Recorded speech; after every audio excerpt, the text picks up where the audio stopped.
কি দুঃখজনক ঘটনা দেখেন, মুস্তাফিজকে কলকাতা দল থেকে বাদ দিতে বলেছে বিসিসিআই। বিসিসিআই হচ্ছে ভারতের ক্রিকেট বোর্ড।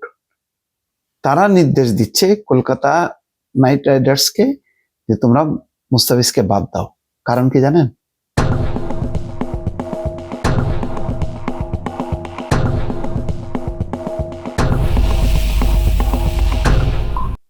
কারণ হচ্ছে ভারতের উগ্র সাম্প্রদায়িক গোষ্ঠী, ধর্মীয় গোষ্ঠী, তারা হুমকি দিয়েছে বাংলাদেশে যেহেতু সংখ্যালঘুদের নির্যাতন হচ্ছে, সুতরাং বাংলাদেশে এই মুস্তাফিজকে খেলানো যাবে না। অথচ বিশ্বের খবর ছিল যে বাংলাদেশের একজন প্লেয়ারকে সর্বোচ্চ উচ্চ মাত্রায় এবার পারিশ্রমিকে এই সেশনে চুক্তিবদ্ধ হয়েছিলেন 9,20,00,000 রুপি।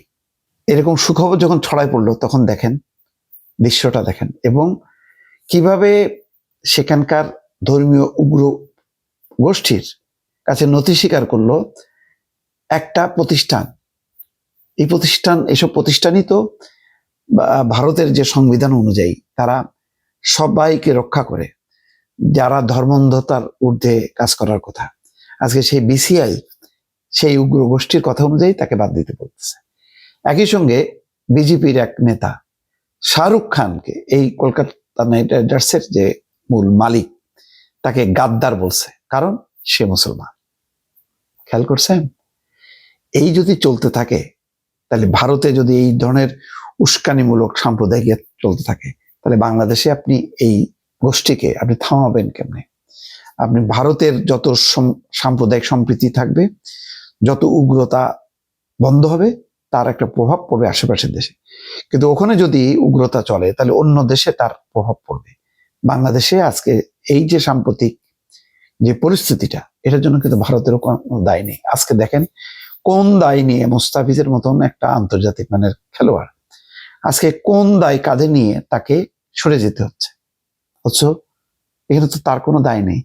এখানে কিছু রাজনৈতিক গোষ্ঠী বাংলাদেশের এবং ভারতের, তারা তাদের স্বার্থে ধর্মকে ব্যবহার করছে। আর সেই ব্যবহারের কে যদি প্রতিষ্ঠান যদি স্বীকৃতি দেয়, তাহলে আর মানে আপনি এটা ঠেকাবেন কিভাবে?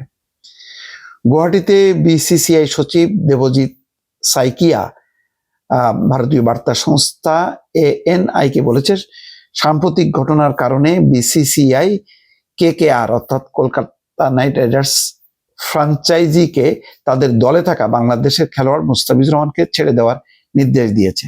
বিসিসিআই আরো বলেছে, তারা যদি খেলোয়াড় বদলাতে চায়, বিসিসিআই সেই অনুমতিও দেবে।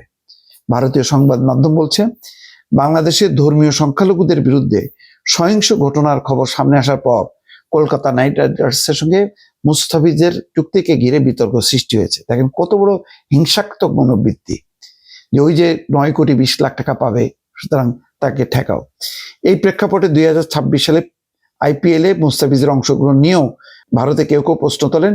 দেশটির ধর্মীয় আধ্যাত্মিক গুরু দেবকী নন্দন ঠাকুর এর আগে ANI কে বলেন, KKR এর ব্যবস্থাপনা কর্তৃপক্ষ এবং তাদের শীর্ষ নেতৃত্বের ওই ক্রিকেটারকে দল থেকে সরিয়ে দেওয়া উচিত। মুস্তাফিজকে কেনায় কলকাতা নাইট রাইডার্সের মালিক এবং বলিউডের কিংবদন্তি শাহরুখ খানকে বিশ্বাসঘাতক বলেছেন ভারতীয় জনতা পার্টির নেতা সঙ্গীত সোম। দেখলেন অবস্থাটা? এই হচ্ছে ভারতের পরিণতি। তাহলে যখন নাকি এই পরিণতির দায় নিয়ে মুস্তাফিজ খেলবে না, বাংলাদেশে তার একটা রিয়াকশন হবে, এবং এখানেও সেই রিয়াকশনটাকে পুঁজি করবে ওই উগ্র গোষ্ঠীগুলো। কিভাবে উগ্র গোষ্ঠীগুলো এক ঘটনা থেকে আরেক ঘটনা উৎসাহিত হয়, বুঝতে পারছেন?